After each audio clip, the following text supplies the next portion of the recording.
ચાલો, good morning students. BCom sem 5 English. આપણે જે રીતે ગૂગલ મીટમાં વાત થઈ હતી એ પ્રમાણે આગળ આપણે હવે વિડીયો લેક્ચર છે એ કન્ટિન્યુ કરીએ. તો તમને એક પીડીએફ મેં મોકલાવેલી હતી રેશિયોની. એમાં જે લાસ્ટ સમ છે એ આપણે કેલ્ક્યુલેટ કરીએ, કારણ કે એક્ઝામમાં ઘણીવાર એ દાખલો છે એ પૂછાઈ ચૂકેલો છે.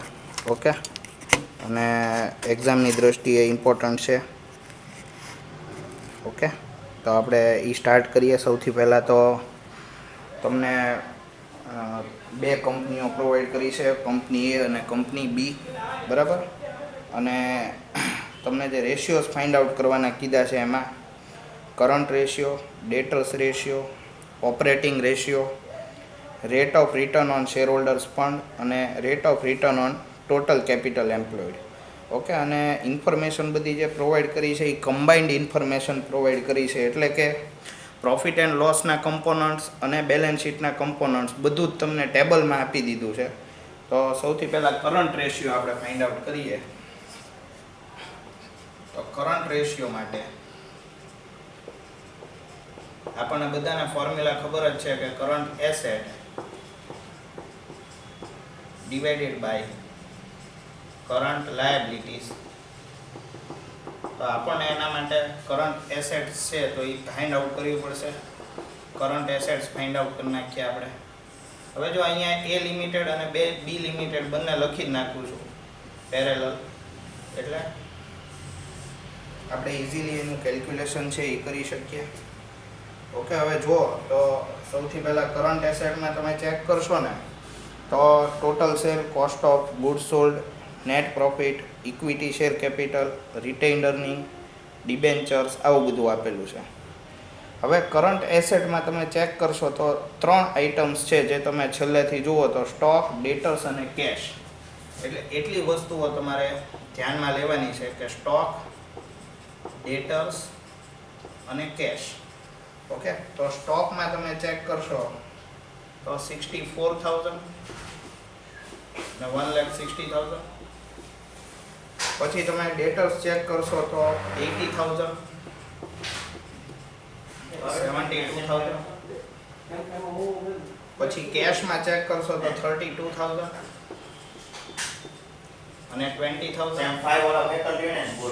ઓકે, એટલે હવે તમે ચેક કરો તો ટોટલ છે એ બધાનું કરશું 1,76,000 અને 2,52,000. આ આપણો કરંટ એસેટનો ટોટલ થયો. ઓકે, પછી તો કે આપણને કરંટ લાયબિલિટીઝની રિક્વાયરમેન્ટ પડશે. તો કરંટ લાયબિલિટીઝ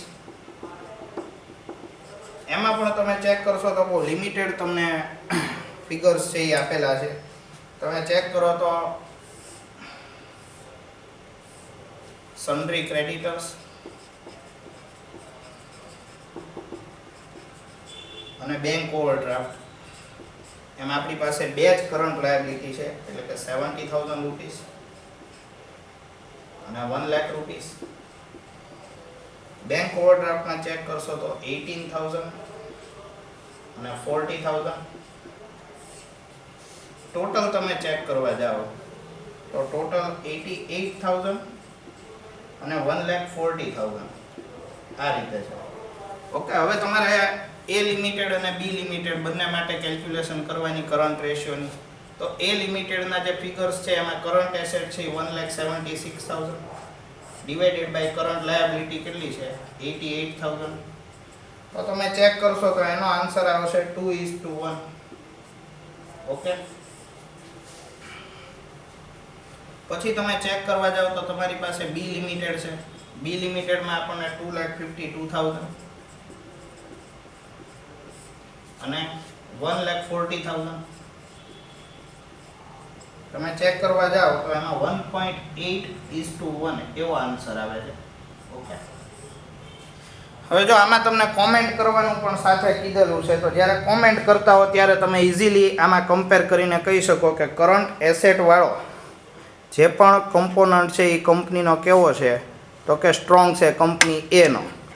તમારે અંદર કોમેન્ટમાં લખી નાખવાનું કે કંપની એ પરફોર્મન્સ, અથવા તો તમે એમ પણ કહી શકો કે કરંટ રેશિયો છે એ કંપની એનો વધારે બેટર છે. ઓકે, એટલે પોઝિટિવ વેમાં તમારે એની કોમેન્ટ છે એ કરવાની રહેશે. પછી તમને આપ્યું છે ડેટર્સ રેશિયો ફાઇન્ડ આઉટ કરવાનું કીધું છે.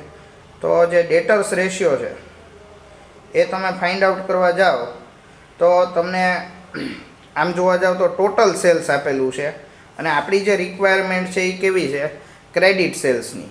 ઓકે, તો હું એક વખત અહીંયા આગળ બોર્ડ ઉપર લઈ લઉં એટલે તમને વધારે આઈડિયા આવી જશે કે ભાઈ સેકન્ડ પોઈન્ટ છે એ ડેટર્સ રેશિયોનો છે. અને જે પણ ડેટર્સ રેશિયો તમને આપ્યો એમાં આપણને બધાને ખબર છે કે debtors plus bills receivable, okay, અને ડિવાઇડેડ બાય તમારે ક્રેડિટ સેલ્સ છે એ ધ્યાનમાં લેવાનું હોય, multiply by number of working days in a year. આ વસ્તુમાં ધ્યાનમાં લેવાની છે. હવે નંબર ઓફ વર્કિંગ ડેઝ છે એ તમને આપી દીધા છે 360. ઓકે, હવે જે આપણે ક્રેડિટ સેલની રિક્વાયરમેન્ટ છે એ તમારે ચેક કરવું હોય તો તમારી આગળ જે ટોટલ સેલ છે એટલે કે એ લિમિટેડમાં તમે ચેક કરશો તો તમારું ટોટલ સેલ્સ થાય છે 6,40,000. ઓકે, બંનેમાં 6,40,000 છે બી લિમિટેડમાં. ઓકે, તો 6,40,000 માં તમારે જે પણ આમાં તમને એમ કીધું 20% કેશ છે એટલે એનો મતલબ એમ થાય કે ઇનડાયરેક્ટલી 80% છે એ શું છે, ક્રેડિટ સેલ છે. અને આપણે અહીંયા રિક્વાયરમેન્ટ શેની છે, ક્રેડિટ સેલની. ઓકે, તો આના તમે 80% કરી નાખો એટલે ઓટોમેટિકલી તમને શું થઈ જાય, તમને ક્રેડિટ સેલનો ફિગર છે એ મળી જશે. એટલે કે 5,12,000 જેવું આવે છે. ઓકે,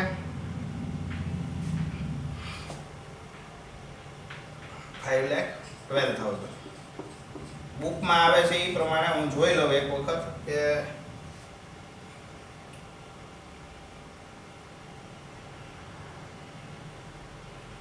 ઓકે 512 જ આવે છે. ઓકે, બરાબર છે. ઓકે, એટલે હવે આપણે જોઈએ તો એ લિમિટેડ માટે તમે ડેટર્સ રેશિયો કાઉન્ટ કરો તો અહીંયા આગળ આપણી પાસે ડેટર્સનો ફિગર છે એ રેડીમેડ છે 80,000 પ્લસ બિલ્સ રિસીવેબલ તમારી આગળ કોઈ પ્રકારનું અવેલેબલ નથી એટલે કે 5,12,000 મલ્ટીપ્લાય બાય 360 કરો એટલે તમારો આન્સર છે એ 56 ડેઝ જેવો આવે છે. આમ તો 56.25 છે પણ તમારે અહીંયા 56 ડેઝ છે એ જ કન્સિડર કરવાના કારણ કે નંબર ઓફ ડેઝ છે હંમેશા કેવા હોવા જોઈએ, કમ્પ્લીટ હોવા જોઈએ. ઓકે, પછી ડેટર્સ છે એમાં 72,000 અને એમાં પણ બિલ્સ રિસીવેબલ તમને પ્રોવાઈડ કર્યું નથી. એટલે કે અહીંયા આગળ પણ તમે ક્રેડિટ સેલ જુઓ તો 5,12,000 જ આવે છે. એમાં પણ મલ્ટીપ્લાય બાય 360 કરશો એટલે તમે ચેક કરવા જાઓ તો એનો આન્સર આવે છે 50.625. એટલે અહીંયા આગળ પણ 51 ડેઝ લખ્યું છે જે બિલકુલ બરાબર છે. ઓકે, એટલે આમ તમે જોવા જાઓ તો તમારો આ રીતના સેકન્ડ આપણો જે ડેટર્સ રેશિયો છે એ પણ અહીંયા કમ્પ્લીટ થઈ જાય છે.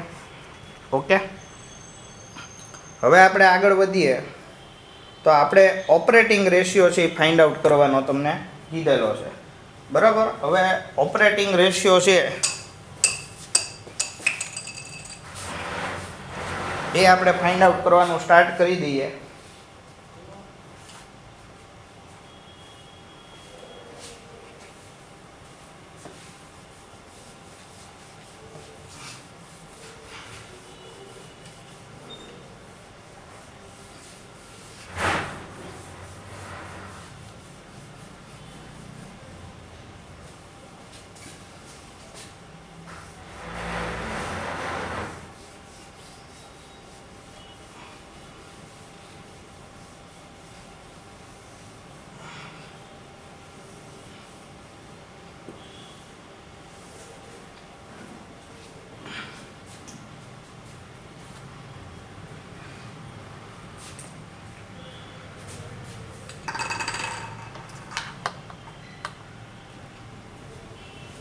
ઓપરેટિંગ રેશિયો છે એ તમે ફાઇન્ડ આઉટ કરો તો operating ratio is equal to આપણને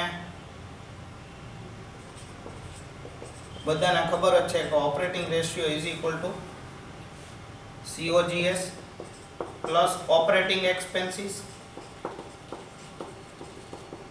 અને ડિવાઇડેડ બાય તમારે ટોટલ સેલ્સ લેવાનું હોય છે અને મલ્ટીપ્લાય બાય 100. ઓકે, હવે આમાં તમે ચેક કરવા જાવ તો તમને COGS છે એ આપેલું છે. જો રેડીમેડ 4,48,000 અને 4,16,000, પણ અંદર તમે ચેક કરો તો તમને કોઈ જાતના ઓપરેટિંગ એક્સપેન્સીસ છે એ આપેલા નથી. ઓપરેટિંગ એક્સપેન્સીસ ભલે ના આપ્યા પણ ઇનડાયરેક્ટ ઇન્ફોર્મેશન તમારી આગળ અવેલેબલ છે એ છે તમારી પાસે નેટ પ્રોફિટ. જો તમને નેટ પ્રોફિટ આપી દીધો છે, કોસ્ટ ઓફ ગુડ્સ સોલ્ડ આપી દીધું છે, તો તમને બધાને એટલો ખ્યાલ આવી જવો જોઈએ કે જે પણ આપણું સેલ્સ છે એ આપેલું છે, બરાબર. કોસ્ટ ઓફ ગુડ્સ સોલ્ડ પણ આપેલું છે. હવે તમે ટોટલ સેલ્સમાંથી cost of goods sold minus કરો એટલે શું મળી જાય? તમને ગ્રોસ પ્રોફિટ મળી જાય. અને ગ્રોસ પ્રોફિટમાંથી તમે નેટ પ્રોફિટ છે એ માઇનસ કરી નાખો એટલે શું મળી જાય તમને? Operating expenses. કેમ? તો કે જે ડિફરન્સ હોય એ હંમેશા શું હોય? ઓપરેટિંગ એક્સપેન્સનો જ હોય. સપોઝ હું તમને અહીંયા P&L એકાઉન્ટ બનાવીને આપું, ઓકે, ટ્રેડિંગ એન્ડ P&L. હવે તમે અહીંયા આગળ ટ્રેડિંગ એન્ડ P&L બનાવેલું છે તો અહીંયા આગળ બધું પરચેઝ ને ઓપનિંગ સ્ટોક ને એ બધું હશે. અહીંયા તમે સેલ્સ અને ક્લોઝિંગ સ્ટોક લખેલો હશે. ઓકે, હવે અહીંયા બધી કેલ્ક્યુલેશન કરો એટલે તમને અહીંયા શું મળે? ગ્રોસ પ્રોફિટ મળતો હોય. ને ગ્રોસ પ્રોફિટ છે એ શું થતો હોય? અહીંયા કેરી ફોરવર્ડ થતો હોય. ગ્રોસ પ્રોફિટ કેરી ફોરવર્ડ થતો હોય એટલે અહીંયા આગળ જે પણ ઇન્કમ હોય, ઇન્ટરેસ્ટ ઇન્કમ હોય અથવા તો XYZ રેન્ટ ઇન્કમ હોય, એ પ્રકારના ઇન્કમ હોય. ઓકે, અહીંયા બધું COGS ને એ બધું આવી ગયું. હવે તમે ચેક કરો તો અહીંયા તમે નેટ છેલ્લે ફાઇન્ડ આઉટ શું કરો? તો કે net profit. Okay, net profit કઈ રીતે મળે? તો કે જે પણ આપણી ક્રેડિટ સાઈડ છે એનો ટોટલ કરી નાખો અને એમાંથી તમે આ બધા એક્સપેન્સ છે એ શું કર્યા હોય? ડિડક્ટ કર્યા હોય, માઇનસ કર્યા હોય. હવે આમાં તમારે તકલીફ એ છે કે અહીંયા જે વચ્ચેના એક્સપેન્સ છે એ તમને પ્રોવાઈડ કર્યા નથી. તો તમને પ્રોવાઈડ શું કરી દીધું છે? Net profit. એટલે જ્યારે તમારી આગળ સેલ્સ અવેલેબલ, જો તમારી આગળ અવેલેબલ શું છે? સેલ્સ છે, કોસ્ટ ઓફ ગુડ્સ સોલ્ડ છે. હવે ઓપરેટિંગ એક્સપેન્સમાં કયા કયા એક્સપેન્સ આવે એ મને કહો. તો કે ઓપરેટિંગ એક્સપેન્સમાં તમે બે પ્રકારના, એક તો એડમિનિસ્ટ્રેટિવ એક્સપેન્સ, ઓકે, કે જે અહીંયા આવતા હોય ઓફિસને રિલેટેડ ખર્ચાઓ, અને બીજું તમારી આગળ શું હોય? તો કે સેલ્સ એન્ડ ડિસ્ટ્રીબ્યુશન એક્સપેન્સ આપણે એમાં એડ કરતા. ઓકે, તો ઈ પણ અહીંયા આગળ જ આવતા હોય. તો આ બધા ફિગર્સ છે એ શું છે? વચ્ચેના મિસિંગ છે અને તમારી આગળ અવેલેબલ શું છે? નેટ પ્રોફિટ અવેલેબલ છે. હવે તમારી આગળ સપોઝ જો ગ્રોસ પ્રોફિટ હોય તો ગ્રોસ પ્રોફિટમાંથી તમે નેટ પ્રોફિટ તમે માઈનસ કરી નાખો એટલે ઓટોમેટિક શું મળી જાય? Operating expense. ખ્યાલ આવી ગયો? ઓકે, ફરીથી એક વખત તમને રિપીટ કરવાની જરૂર હોય તો એક વખત પાછો વિડિયો છે એને રિવાઇઝ કરીને પાછો જોઈ લેજો. ઓકે, એટલે હવે આપણે આમાં આગળ વધીએ.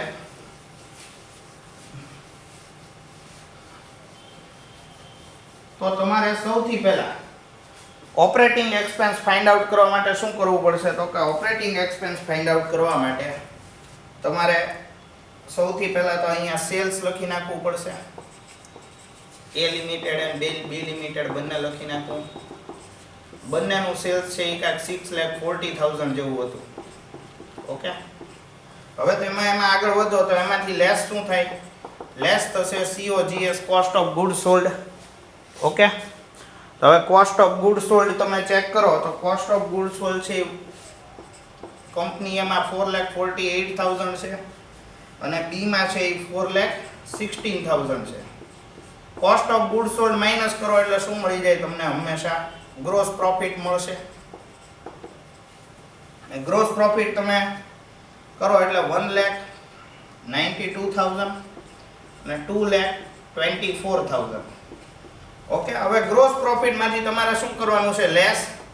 મેં તમને હમણાં જે રીતે P&L એકાઉન્ટ બનાવીને દેખાડ્યું કે ભાઈ નેટ પ્રોફિટ તમે માઈનસ કરી નાખો. નેટ પ્રોફિટ છે એ આપણો કેટલો છે તો એ ચેક કરીએ આપણે. તો નેટ પ્રોફિટ છે એ 32,000 અને 51,200, એટલે કે 32,000 અને 51,200 આ તમારું નેટ પ્રોફિટ છે. પણ નેટ પ્રોફિટ છે એ કયા પ્રકારનો છે? તો કે નેટ પ્રોફિટ જે તમને આપ્યો છે એ છે આફ્ટર ટેક્સ. આ જે નેટ પ્રોફિટ આપી દીધો એ કેવો છે?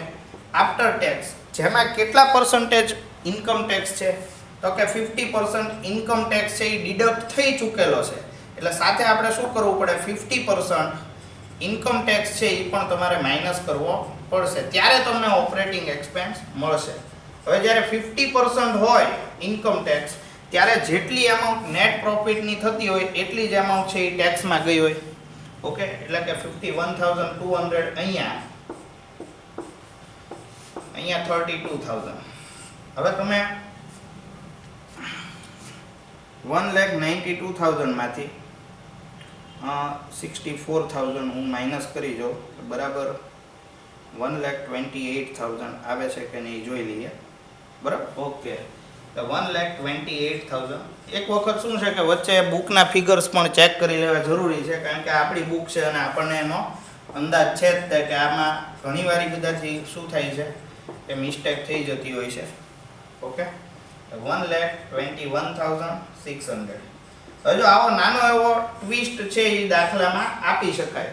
હવે આ તમે કહો કે આ કઈ રીતે અમને ખબર પડે? તમારે એટલું ધ્યાન રાખવાનું કે તમારા બેઝિક કન્સેપ્ટ હોય, તમે સીધું ત્યાં P&L એકાઉન્ટ મગજમાં વિચારી લીધું હોય તો તમને તરત આઈડિયા આવી જાય કે આમાં આટલી ઇન્ફોર્મેશન આપણને પ્રોવાઈડ કરી છે, તો આપણે આમાંથી આટલી વસ્તુઓ માઇનસ કરવી પડે. ઓકે, પણ આવું બહુ શક્યતા આમ જોઈએ તો આવું બહુ બધું ટ્વિસ્ટ નથી કરતા હોતા, પણ છતાંય તે આપણે જ્યારે ફાઇનલ સ્ટેજમાં છીએ અને થોડીક આપણે એક્સ્ટ્રા પ્રિપેરેશન કરવી છે, તો મને એવું લાગ્યું કે આ દાખલો છે આપણા માટે બેસ્ટ રહેશે. ઓકે, તો હવે આપણી આગળ ઓપરેટિંગ એક્સપેન્સ આવી ગયા છે. તો હવે એ લિમિટેડ માટે હું ચેક કરી શકું કે ભાઈ COGS એમાં કેટલું હતું? તો કે એમાં COGS હતું 4,48,000 પ્લસ આપણે જે ઓપરેટિંગ એક્સપેન્સ ફાઇન્ડ આઉટ કર્યા એ છે 1,28,000. Okay, divided by 6,40,000 multiply by 100. Percentage કરશો તો 90% એનો આન્સર આવે છે. અને બી લિમિટેડ માટે તમે ટ્રાય કરશો તો બી લિમિટેડ માટે COGS છે એ 4,16,000 વત્તા તમે જોઈ લો કે 1,21,600 ડિવાઇડેડ બાય સેલ્સ છે એ બંનેનું કોમન છે 6,40,000. ઓકે, તો એનો આન્સર કંઈક આવે છે એ તમે જુઓ તો 84% જેવો આન્સર આવે. ઓકે, તો આ રીતે ઓપરેટિંગ રેશિયો તમે ફાઇન્ડ આઉટ કરી શકો છો. ઓકે, તો હવે આગળનો જે રેશિયો આપણા જે બાકી રહેશે એ નેક્સ્ટ પાર્ટમાં આપણે રાખીએ છીએ. ઓકે.